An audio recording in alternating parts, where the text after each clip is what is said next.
At precisely 6:03 a.m., I stood barefoot in my robe, gaping at the empty chicken coop with a single feather clinging to my coffee mug. Somewhere in the distance, a faint clucking echoed, and I could have sworn I saw a flash of blonde hair ducked behind a hydrangea bush. That's when it sank in me: chickens weren't eaten or escaped. They'd been stolen. And the only person petty and unhinged enough to stage a dawn poultry heist was Lisa, our HOA president, who'd slapped me with a violation notice just last week for chicken-scented breezes. I dropped my coffee, bolted inside, and pulled up the security footage. What I saw made my jaw drop. There she was, bolt cutters in hand, loading my hens into a white van, grinning like she'd just freed a petting zoo. That was the moment I'd decide if she wanted a fight, she'd get a full-on rooster uprising. I'd moved to this 2-acre farm just beyond the city limits, seeking peace after 15 years in the military. Fresh air, no meddling neighbors, and the freedom to raise chickens without hassle, that was the dream. I built a coop, planted a modest garden, and finally let myself unwind. The chickens weren't just livestock, they were my therapy. Watching them strut around with their goofy dinosaur legs and fluffy rumps eased my stress more than any shrink ever could. I gave them ridiculous, perfect names: Omelette, Scramble, Colonel Crisp, Henrietta, Rahanel, 17 of them with their own quirks. Every morning, they'd greet me with a symphony of squawks like I was their feathered savior. Then Lisa arrived. 3 months ago, she moved into one of those oversized executive homes the developer had plopped down past my property line.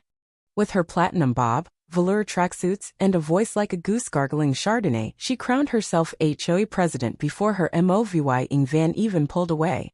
Suddenly there were meetings, rules, and citations. My land predated the HOA, and I hadn't signed up for it, but some zoning loophole and a desperate board dragged me in without my say-so. Soon I was getting official warnings for improper feather containment and unregulated egg-laying activity. I'm not kidding. I tried ignoring her. Most busybodies like Lisa fizzle out after a few weeks of shouting into the wind. Not her. She had the stamina of a raccoon in a grease fire. She'd snap photos of my hens trespassing on the sidewalk, photoshopped OBVY Ausleihen, claimed they disturbed her anxious Shih Tzu. She swore their mere existence within 100 yards triggered her allergies. I showed her my county agricultural exemption, pro-VYing my legal right to keep them. She snatched it, glanced at it for 3 seconds, and sneered, "This isn't really Googled it." When citations failed, she upped the ante. One day she barged into my backyard, waviwaying a printed HO rulebook in my face, pointing at my girls pecking near the fence. "These have to go," she barked. "This is a neighborhood, not a barnyard. It's unsanitary, they poop where kids walk." I calmly pointed out that no kids ever stepped on my private land and that her SUV's exhaust was dirtier than chicken droppings. That got me a threatening BHVY or citation, which I framed and hung above the coop. I should have seen the theft coming. Lisa started skulking near my property line, phone out, likely building a chicken crime dossier. Once I caught her tossing what looked like granola by the fence. When I confronted her, she yelped, "It's organic chicken repellent," and peeled out in a golf cart with fake sheriff decals. Still, I didn't think she'd go full-on poultry bandit. Then came that morning. I hadn't even pulled on pants when I found the coop wide open, lock clipped, feathers scattered like a Muppet crime scene. My stomach sank. These weren't just birds, they were friends.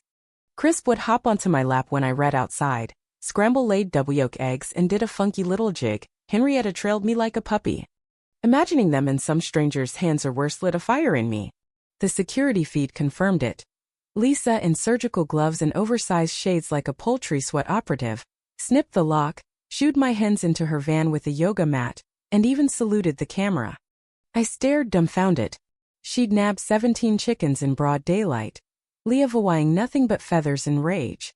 The sheriff sympathized but could only file a report and suggest small claims court. Poultry theft wasn't a felony unless it topped law 1000. I calculated feed, coop costs, breed value, and my emotional toll. We were well over $1,000. Still, it'd take months. Meanwhile, Lisa pranced around like a smug peacock. Later, she slipped a note in my mailbox. "You're welcome. I rehomed them to a safe, regulation-approved space. Your coop was a public nuisance. Be grateful." I glared at it until my eyes blurred. That was it. Crossed the line. She stole my flock, broke the law, mocked me, and told me to thank her? I called my buddy from 4-H. "I need 100 roosters. Now." If Lisa wanted a chicken-free zone, she'd regret Ithans lay eggs, but roosters bring chaos. Before dawn, I was on a mission, retaliation not petty, not violent, but epic. Lisa thought she could wield the HOA like a weapon and get away with stealing my chickens. She didn't know who she was dealing with. I wasn't just some guy with a coop, I was a planner with time, tools, and rural contacts galore. I dialed an old friend, Jake, who answered on the first ring. "Still got birds?" I asked. "Loudest and meanest this side of the river," he said.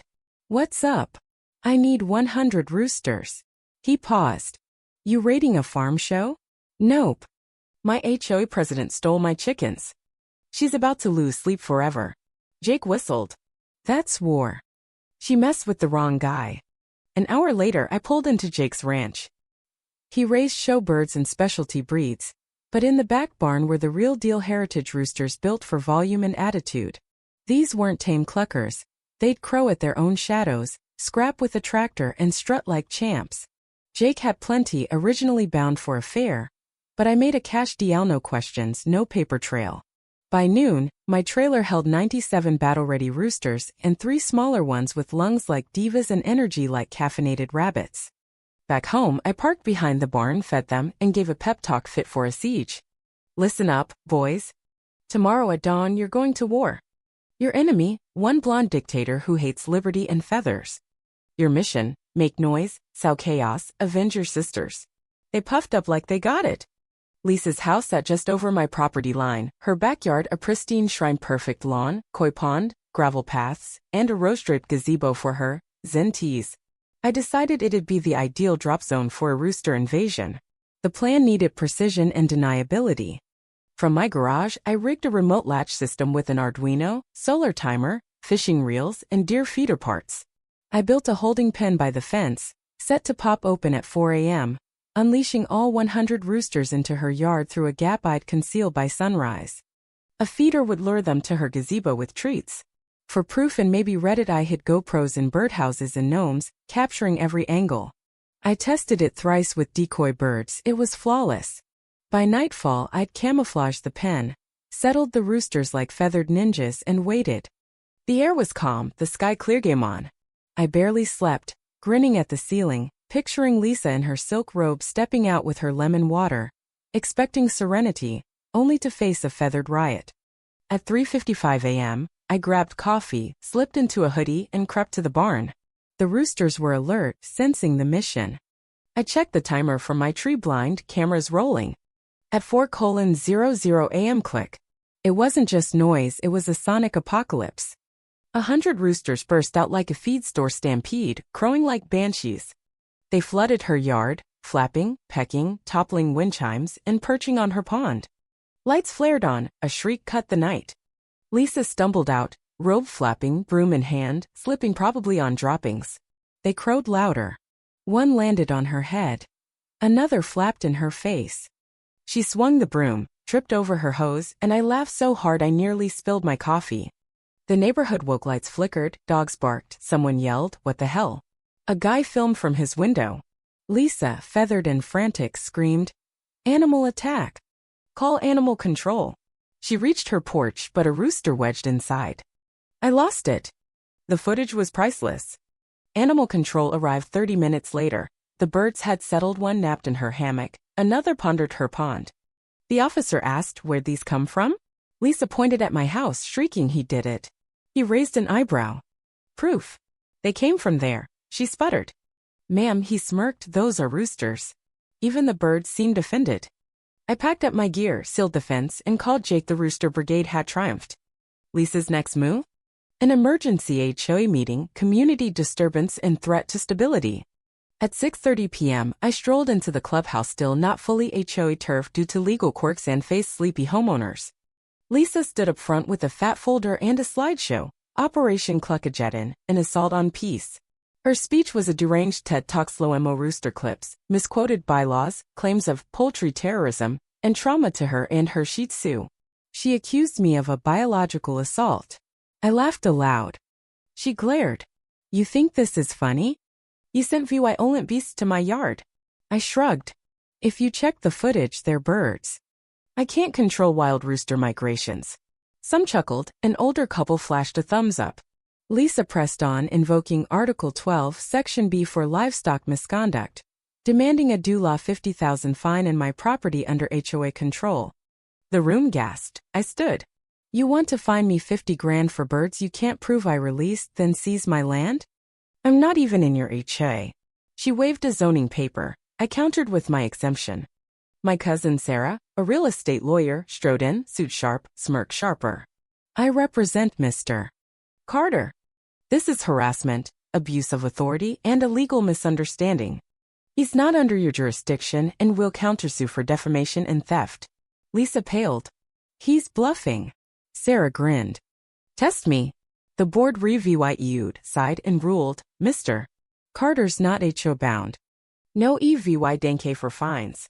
Case closed. Lisa fumed. You broke into his property and stole chicken siri. Lucky we're not charging you. Cheers erupted. Someone motioned to oust Lisa as president. Hands shot up. She was done. Her nameplate was off the wall in minutes.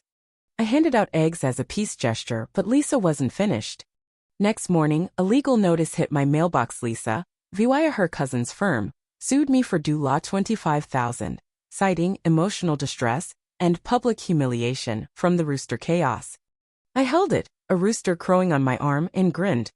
She'd picked a courtroom fight. I had footage, witnesses, receipts, and community backing. In court, Lisa played the VY Tim, veiled and teary, claiming my roosters wrecked her life. Sarah dismantled her. Theft footage, texts of Lisa bragging, neighbors calling her a bully. The judge ruled, Ms. Thompson stole livestock, lied, and abused this court. Mr.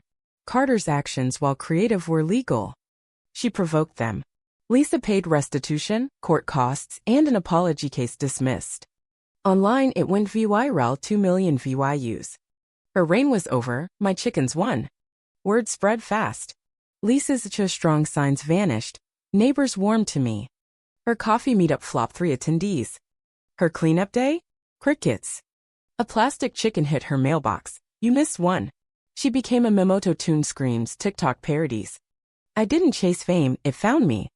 Cluck around and find out, blew up online. I turned my land into a chicken sanctuary, taking in rescues. It grew field trips, locals dropping off birds. Lisa's final petition flopped. Her house sold quietly. New owners, retirees Mark and Ellen, adopted hens and joined the sanctuary. The HOA softened gardens, MOVYE nights, a weekly cluck newsletter. I sat on my porch, tea in hand, watching my roosters tango and blaze strut. To peace I toasted. They crowed a Vitorium. Lisa ruled by fear. I fought with feathers and patience. The neighborhood didn't just heal, it thrived.